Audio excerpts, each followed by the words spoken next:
다시 오실 예수님이라는 제목으로 함께 은혜를 나누겠습니다. 기도하겠습니다. 전능하신 하나님, 오늘도 하나님께서 이곳에 잔치를 배설하시고 우리를 초청해 주시었습니다. 오늘도 하나님의 잔치에 초청을 받고 참석한 우리 모두에게 하나님 말씀하여 주옵소서.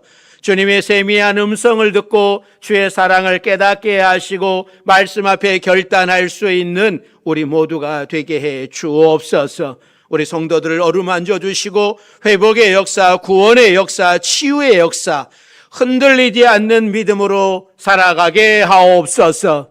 예수님의 이름으로 기도드립니다. 아멘. 오늘도 하나님의 잔치에 참여하신 여러분들에게 하나님의 은혜가 함께 하시기를 바랍니다. 요즘 지진으로 세계가 혼란스럽습니다.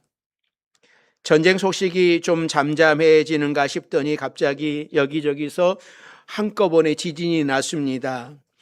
우리나라 시간으로 6월 25일 먼저 미국 샌프란시스코에서 지진이 났는데 7시간 뒤에 베네수엘라에서 엄청난 지진이 일어났습니다. 그리고 25분 후에 일본에서 또 지진이 일어났습니다.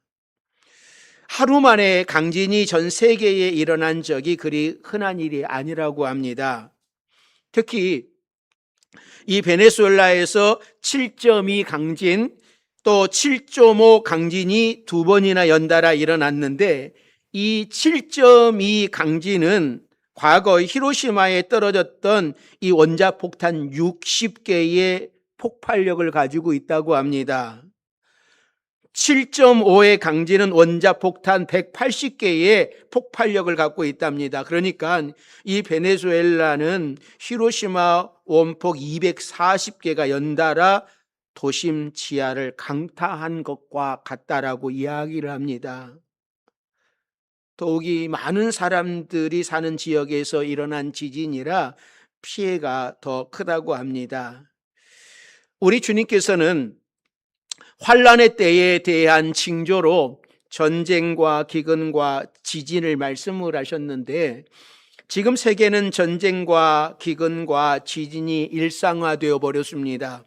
언제 지구의 종말이 와도 이상할 것이 없는 상태입니다. 그런가 하면 유럽은 폭염으로 고생을 하고 있습니다. 제가 2015년 5월에 그리스와 터키를 갔다 왔는데 그때 5월의 날씨는 우리나라의 5월의 날씨와 별로 다를 바가 없었습니다. 그런데 언제부터인가 유럽이 폭염으로 몸살을 앓기 시작을 합니다. 유럽 아래 사하라 사막에서 불어오는 바람이 유럽을 열돔 현상으로 만들었다고 하는 겁니다. 우리나라는 이렇게 선선한데 바로 옆 나라 일본은 지진과 장마와 태풍으로, 반대편에 있는 유럽은 폭염으로, 또 어느 곳에서는 지진과 전쟁으로 온 지구가 편히 쉬지 못하고 몸살을 앓고 있는 것 같습니다. 우리 주님이 오셔서 온 세계를 심판하시고 우리에게 새 하늘과 새 땅을 허락해 주시는 시간이 얼마 남지 않는 것 같습니다. 우리 성도들도 항상 종말을 준비하고 살아갈 수 있기를 바랍니다. 자, 그러면 오늘 본문 속에 예수님이 재림하실 때에 어떤 일이 일어납니까? 예수님의 재림이 무섭고 두려운 날이 아니라 기쁘고 즐거운 날, 가장 행복한 날이라고 하는 것을 알아야 우리가 예수님의 재림을 고대하는 마음으로 기다릴 수 있습니다. 우리 주님이 오늘 밤이라도 오셨으면 좋겠습니다. 빨리 오셨으면 좋겠습니다. 여러분들은 주님 오시기를 기다리고 계십니까? 오늘 밤엔 안 됩니까? 자, 주님이 재림하실 때 어떤 일들이 일어나는가? 첫 번째는요, 예수님은 누구나 알 수 있게 오신다라고 말씀을 해요. 자, 26절, 27절 말씀입니다. 자, 같이 봅니다. 그러면 사람들이 너희에게 말하되 보라 그리스도가 광야에 있다 하여도 나가지 말고 보라 골방에 있다 하여도 믿지 말라. 번개가 동편에서 나서 서편까지 번쩍임 같이 인자의 임함도 그러하리라. 사람들은 환난 때가 되면 그리스도가 여기 있다, 저기 있다라고 사람들을 미혹하게 될 것이라고 말씀을 합니다. 어떤 사람들은 그리스도가 광야에 있다고 할 터인데 그 말 듣고 광야로 따라가지 말라라고 말씀을 합니다. 유대인들은 그 당시에 메시아가 이 광야를 통해서 온다라고 생각을 했습니다. 그래서 세례 요한이 광야에서 사역을 할 때에 많은 사람들이 세례 요한을 따르더니 세례 요한에게, 그 광야에 있는 세례 요한에게 따라가서 뭐라고 질문을 합니까? 당신이 그리스도냐? 이 질문을 하잖아요. 세례 요한은 참 멋있는 사람이에요. 왜 세례 요한이 멋있냐면 자기가 누구인지를 잘 아는 사람이었어요. 그래서 세례 요한은 난 아니다, 나는 그의 신들매도 감당하지 못한다 라고 고백을 해요. 여러분들은 내가 누구인지 잘 아십니까? 잘 아는 사람이 멋있는 신앙생활을 해요. 근데 잘 모르면 내가 교주 될 수도 있고 내가 주인 될 수도 있고 막 그런 삶을 살아가게 되는 것이죠. 또 어떤 사람은 그리스도가 골방에 있다라고 이야기를 해도 가지 말라라고 말씀을 합니다. 골방은 비밀스러운 장소예요. 예수님의 재림은 신비스러운 느낌이 있는 거예요. 그래서 영적으로 능력이 있는 사람만 알고 있을 것 같은 그런 느낌이 있는 것이죠. 그러나 예수님은 확실하게 선포합니다. 예수님의 재림은 결코 비밀스럽게 어떤 광야나 어떤 골방 같은 장소에 오시지 않는다고 말씀을 합니다. 그리스도가 여기 있다 저기 있다 가르쳐 주지 않아도 세상 모든 사람들이 알 수 있게 오신다고 하는 거예요. 번개가 동쪽에서 나서 서편에서 번쩍임 같이 인자의 임함도 그리하리라라고 말씀을 하는 거예요. 번개가 번쩍 그럴 때에 누구나 그 소리를 들을 수 있고 그 빛을 볼 수 있습니다. 그러므로 우리가 확실히 알 것은 내가 예수다 라고 하는 사람 절대로 따라가지 마십시오. 이단이 처음에는 그래요. 기독교와 비슷하게 교리를 가르칩니다. 그리고 결국은 뭐로 갑니까? 내가 보혜사다, 내가 보혜사야, 내가 재림 예수다, 이런 쪽으로 모아지는 거예요. 특별히 우리나라 이단 같은 경우는 계보가 있어요. 계보. 이단의 이 뿌리들이 비슷해요. 다들 그 사람들로부터 나오는 거예요.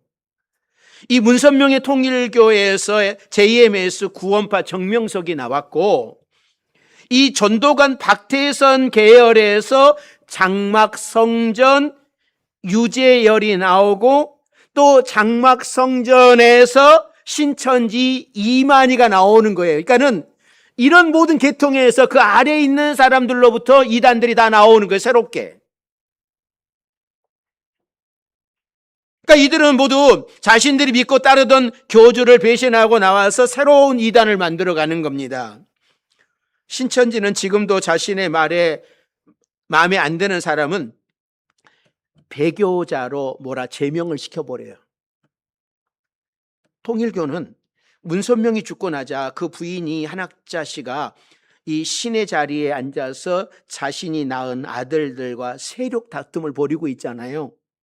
그런데도 거기에 속한 이단들은 자신들의 교주를 신이라고 믿고 따르고 있으니 얼마나 안타깝습니까? 서로 배신하고 정죄하고 온갖 죄들을 다 짓는 그들의 속사정을 알아도 그것을 음모라고 생각을 합니다. 그래서 우리가 이단으로 가면 절대로 안 되는 거예요. 참 신이신 예수님을 버리고 불완전하고 죄로 가득 찬 그들을 신이라고 믿는 것이 얼마나 기가 막힌 일입니까? 사랑하는 성도 여러분, 우리가 믿는 하나님은 거룩한 하나님이십니다. 예수님은 하늘 보좌를 버리시고 이 땅에 오셔서 우리를 죄에서 구원해 주신 분이에요. 이단의 교조들은 자신의 이익을 앞세워서 자신이 최고가 되려고 사람들을 미혹하려고 하는 거죠. 우리는 절대로 이들의 미혹에 흔들려서는 안 됩니다. 이 땅의 교회들이 비록 마음에 안 드는 모습이 좀 있다 할지라도 예수 그리스도를 구주로 믿는 우리 교회 안에 참된 구원이 있음을 믿고 그 믿음이 변치 않으시기를 바랍니다. 흔들리지 마시기를 바랍니다. 그러니까 예수님의 재림은 특별히 누구에게만 비밀스럽게 알려주는 것이 아니라 온 세상 사람들이 다 알도록 모두가 지켜볼 수 있도록 오신다고 하는 거예요. 제가 만일에 제가 저만 받았어요, 제가 주님 오시는 날 알아요 하고 제가 그런 이야기하면 제가 뭐예요? 사기꾼이에요. 아셨죠? 주님은 저에게만 알려주지 않고 모든 사람들이 다 알게 오신다라고 말씀을 하고 있는 거예요. 그러니까 누가 뭐 이상한 이야기 하시면 그 말 듣지 마시고 확인을 해야 돼요. 자, 두 번째는요, 예수님의 재림전에는 큰 환란이 있습니다. 29절 말씀이에요. 29절 말씀 같이 봅니다. 그 날 환란 후에 즉시 해가 어두워지며 달이 빛을 내지 아니하며 별들이 하늘에서 떨어지며 하늘의 권능들이 흔들리리라. 그러니까 마태복음 24장은 제자들이 성전이 언제 무너지고 그때 어떤 징조가 있는가라는 이 제자들의 질문에서부터 시작된 거잖아요. 그리고 이 말씀은 가깝게는 예루살렘 성전이 로마에 의해 무너지는 일에 대한 예언이기도 하지만 마지막 시대에 대한 예언이기도 하다고 말씀을 드렸습니다. 그러니까 29절 말씀은 확실하게 마지막 때에 대한 말씀이에요. 성경은 이 마지막 때에 대해 다른 곳에서도 기록을 하고 있습니다. 베드로후서 3장 10절에는 이렇게 말씀을 해요. 자, 같이 봅니다. 그러나 주의 날이 도둑같이 오리니 그 날에는 하늘이 큰 소리로 떠나가고 물질이 뜨거운 불에 풀어지고 땅과 그 중에 있는 모든 일이 드러나리로다. 요한계시록 6장 12절서부터 14절에도 이렇게 말씀을 해요. 같이 봅니다.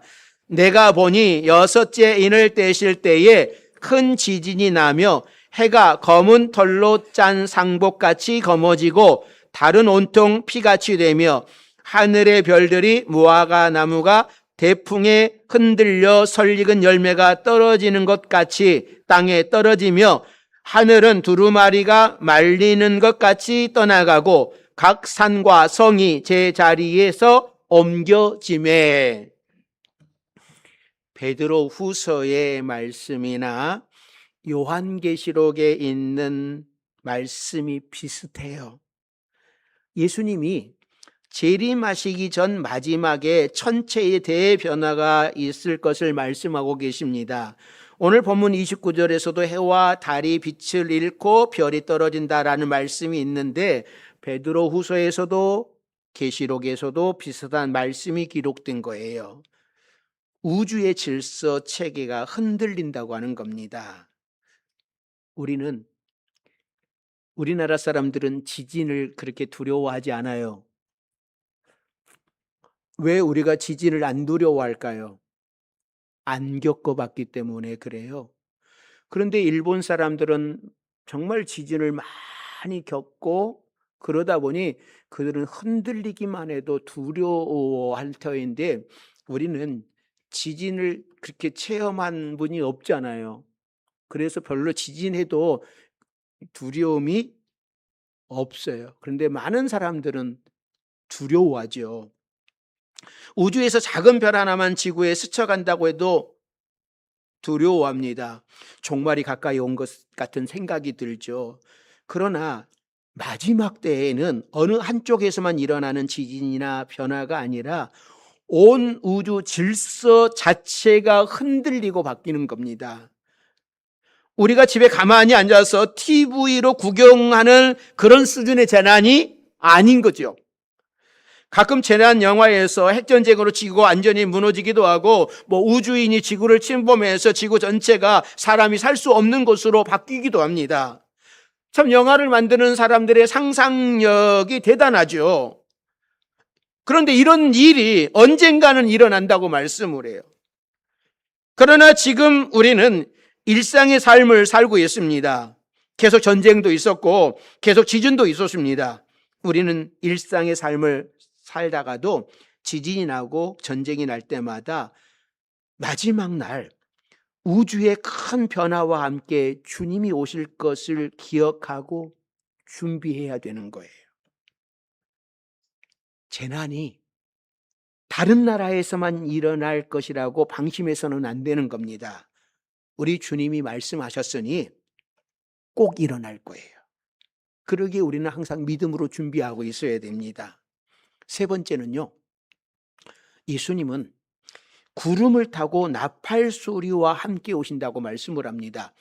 30절, 31절 말씀 같이 봅니다.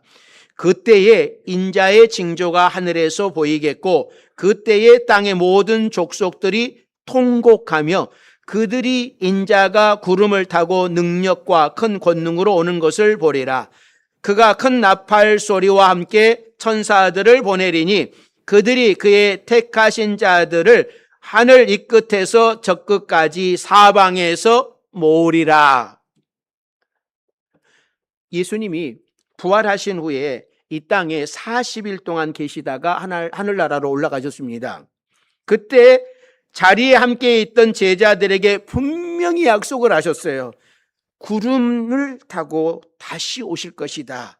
오늘 본문에서도 예수님은 직접 말씀을 하시는 거예요. 나는 구름을 타고 온다. 천사들의 나팔 소리와 함께 온다. 여기서 구름은 하늘에서 비를 내리는 구름과 다른 겁니다. 성경에서 구름 가운데 하나님이 임재하심이 나타나는데 그 구름은 영광의 구름이에요. 예수님이 승천하실 때에도 구름이 예수님을 가리웠고 재림하실 때에도 구름 가운데 오시고 우리 성도들도 그 구름 속으로 끌어올려 공중에서 주를 영접하게 될 것이다 라고 말씀을 합니다. 이 구름은 영광의 구름이에요. 그래서 데살로니가전서 4장 16절 17절에 이렇게 말씀을 하는 거예요. 자, 16절 17절 같이 봅니다. 주께서 호령과 천사장의 소리와 하나님의 나팔 소리로 친히 하늘로부터 강림하시리니 그리스도 안에서 죽은 자들이 먼저 일어나고 그 후에 우리 살아남은 자들도 그들과 함께 구름 속으로 끌어올려 공중에서 주를 영접하게 하시리니 그리하여 우리가 항상 주와 함께 있으리라. 그러니까 예수님이 2000년 전에 아기의 모습으로 이 땅에 오실 때는 너무나 초라하게 오셨어요. 가장 낮은 곳으로 오셨습니다. 아무것도 스스로 할 수 없는 아기, 가장 낮은 마극간, 말구유에 누우셨습니다. 그러나 재림하실 때에는 초라한 모습이 아니라 영광스러운 모습으로 오시는 거예요.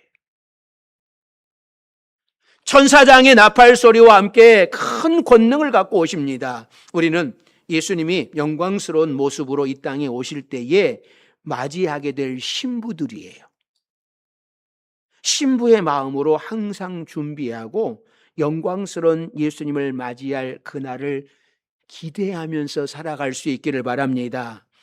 그날을 기대하면서 이 땅에서의 믿음을 지키며 살아갈 수 있기를 바랍니다. 믿음으로 승리하는 여러분들이 되시기를 바랍니다. 네 번째는요, 예수님은 심판주로 오신다라고 말씀을 해요. 30절 말씀을 보면 모든 족속이 통곡한다라고 말씀을 합니다. 우리는 기쁨으로 예수님을 맞이하잖아요. 주여 어서 오시옵소서. 주님 빨리 오시옵소서. 정말 오늘 밤에 오시옵소서.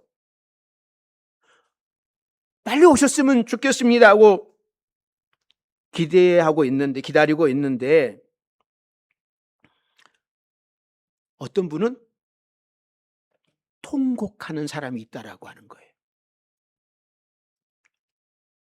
왜 통곡을 할까요? 여러분들은 주여 어서 오시옵소서 하고 기다리고 있는데 어떤 사람들은 통곡하는데 왜 통곡을 할까요?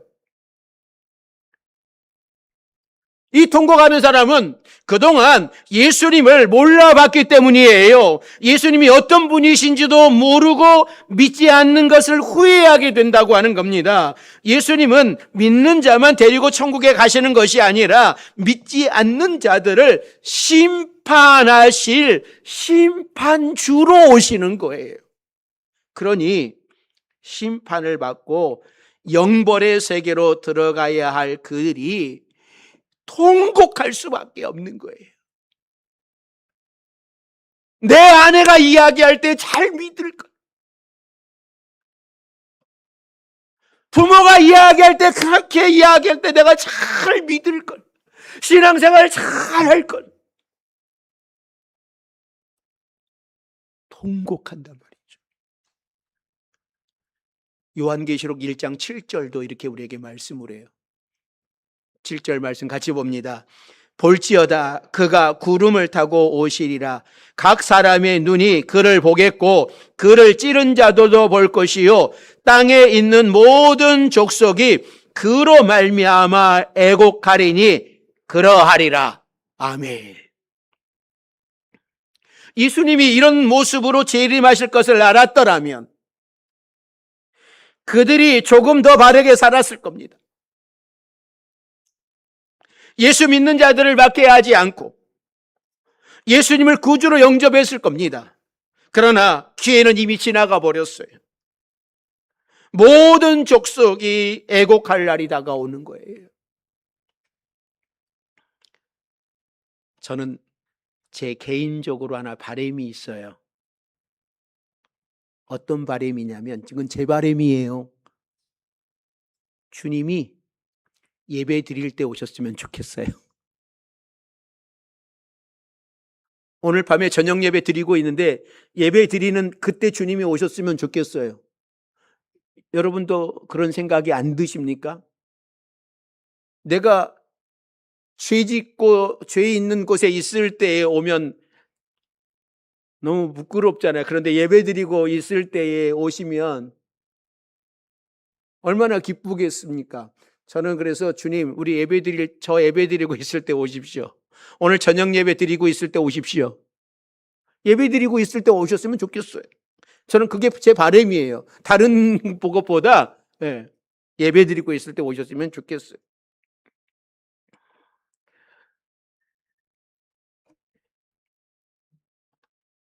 우리가 살아가면서 이런 것을 경험하지 않습니까? 지금은 별 쓸모 없이 버려진 땅이 몇 년 후에는 엄청나게 오를 것이다라고 하는 사실을 안다면 누구나 그 땅을 어떻게 해서든지 살려고 하지 않겠습니까? 주님이 천국 비유에서도 말씀하신 것처럼 진주 장사하는 사람이 정말 값진 진주를 발견하면 그 모든 거 다 냉장고 팔고 집 팔고 다 팔아서 그거 구입한다고 그러잖아요. 그런데 모르면 돈을 많이 가지고 있어도 그 땅 사지 않아요. 가치를 모르기 때문에. 우리 파주명성교회 여러분들은 천국의 가치를 아시기를 바랍니다. 하나님 나라의 가치를 아시기를 바랍니다. 가치를 모르면 그렇게 살아가요. 그러다가 주님이 오셨을 때 아이고 통곡하는 거예요. 세상 사람들은 예수님이 다시 오실 것을 꿈에도 모르고 살아갑니다. 그날에 있을 두려운 심판도 모릅니다. 만일 심판이 있다라고 하는 것을 안다면 지금이라도 당장 교회 안으로 들어오겠지만 그들에게는 전혀 관심이 없습니다. 우리가 이 사실을 알려두어도요, 믿으려고 하지 않습니다.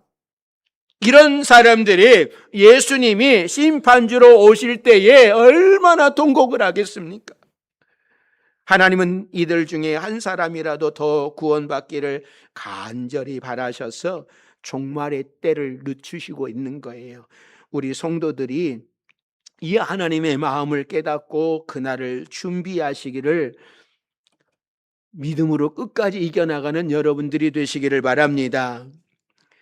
한 젊은이가 경건한 마음을 가진 노 교수를 찾아가서 이야기를 했습니다. 교수님, 사람이 죽기는 꼭 죽는가 봅니다. 당연하지. 죽으면은 순서가 없어. 모두가 다 죽어. 그러면 죽기 전에 미래를 위해서 준비해야겠네요. 그럼 준비해야지. 그러면 교수님, 그 미래를 준비하는 데 시간이 얼마나 걸립니까? 그거야 그저 몇 분이면 되지 않을까? 성경에 보면 예수님께서 십자가를 지실 때 옆에 있던 강도가 죽기 몇 분 전에 딱 한마디 말하고 구원받지 않았나? 그렇게 시간 많이 안 걸려. 죽을 준비하는 것은 그저 몇 분이면 돼. 아유, 교수님 아주 간단하네요. 그러면 좀 더 실컷 놀다가 죽기 전에, 마지막 전에 내가 예수 믿으면 되겠네요. 그러자 노 교수가 이런 질문을 합니다. 여보게, 내가 자네에게 한 가지 묻겠네. 자네 언제 죽을 줄 아는가? 그러자 이 젊은이, 그것이 문제네요. 사랑하는 성도 여러분, 내가 죽기 전에 실컷 하고 싶은 거 다 하다가 마지막에 주님 나를 구원해 주시옵소서, 이러면 되지라고 하는 분은 안 계십니까? 내가 죽기 전에 회개하면 되지요 라고 하는 생각을 가지고 계신 분은 없습니까? 이런 생각을 가지고 계시다면 큰일 나는 거예요. 우리는 언제 죽을 줄 모릅니다. 밤에 잠자다가 호흡이 멈췄는데 그 사람이 내가 그날 밤에 멈춰서 내가 죽으리라고 생각하고 죽었겠습니까? 차를 타고 가다가 갑자기 큰 트럭이 와가지고 그랬는데 여러분, 내가 그날 알았을까요? 아무도 모르는 거예요. 이걸 장담하는 사람은 없습니다. 모두가 다 나도 아침에 갔지만 저녁에 집으로 당연히 온다라고 생각했던 그 사람들이 못 오는 사람들이 많았었고요. 당연히 내가 자고 내일 아침에 일어나리라 라고 생각을 했던 그 사람이 못 일어난 사람도 많았고요. 온 세상의 종말은 온 세상 사람들에게 한꺼번에 닥쳐지는 거지만 개인적인 종말은 생각지도 않게 갑자기 닥치는 거예요. 온 세상의 종말을 준비하는 마음으로 살아야 하지만 개인적인 종말로 준비하면서 살아야 됩니다. 그래서 언제 주님 앞에 가더라도 부끄럽지 않도록 이 땅에서 날마다 믿음으로 준비하면서 살아가는 여러분들이 되시기를 바랍니다. 요즘에 마태복음을 하면서 이 24장 오면서 이 종말론에 대한 설교를 하고 있지 않습니까? 이 설교를 준비하면서 저도 더 긴박한 마음으로 종말을 준비하면서 살아가야겠다라고 하는 그런 생각이 들었습니다. 저는 늘 잠자기 전에 그런 기도를 합니다. 하나님, 저를 오늘 밤에 부르시겠습니까? 하나님, 오늘 밤에 저를 부르신다면 낙원에 이르게 하여 주옵소서. 그렇게 기도하고자 합니다. 왜냐하면 못 일어날 수도 있으니까. 제가 그런 분들을 많이 봤기 때문에, 그래서 저는 잠자기 전에 하나님 오늘 밤에 저를 부르시면 저를 천국으로 인도해 주시옵소서 항상 기도합니다. 또 아침에 눈을 뜨면 하나님 오늘도 저를 향하신 하나님의 뜻이 오늘도 있으시군요. 오늘도 믿음으로 잘 살아가게 하옵소서 하고 하루를 시작을 합니다. 항상 이런 삶을 살아가지만 설교를 준비하면서 어느 순간 앞으로 계속 살 것처럼 살아오지는 않았나 그런 생각도 합니다. 이제는 오늘 밤에 주님이 오시더라도 내일 주님이 오신다 할지라도 기쁘게 맞이할 수 있도록 항상 준비하는 마음으로 살아가고 싶습니다. 우리 성도들 모두가 항상 주님을 맞이할 준비하면서 살아갈 수 있기를, 그래서 천국에서 영원히 주님과 함께 행복한 삶을 살아갈 수 있는 우리 모두가 되기를 주의 이름으로 축원합니다. 기도하겠습니다. 사랑과 은혜가 많으신 하나님, 십자가로 우리를 구속해 주시었습니다. 그리고 우리를 위하여 주님이 천국을 준비해 주셨습니다. 주님이 곧 재림하실 터인데 우리가 믿음을 지켜나갈 수 있도록 성령께서 함께해 주옵소서. 어떤 상황, 어떤 형편, 어떤 말에도 흔들리지 아니하고 말씀 안에 거하고 주님을 사랑하며 살아가는 우리 모두가 되게 해 주옵소서. 예수님의 이름으로 기도드립니다. 아멘.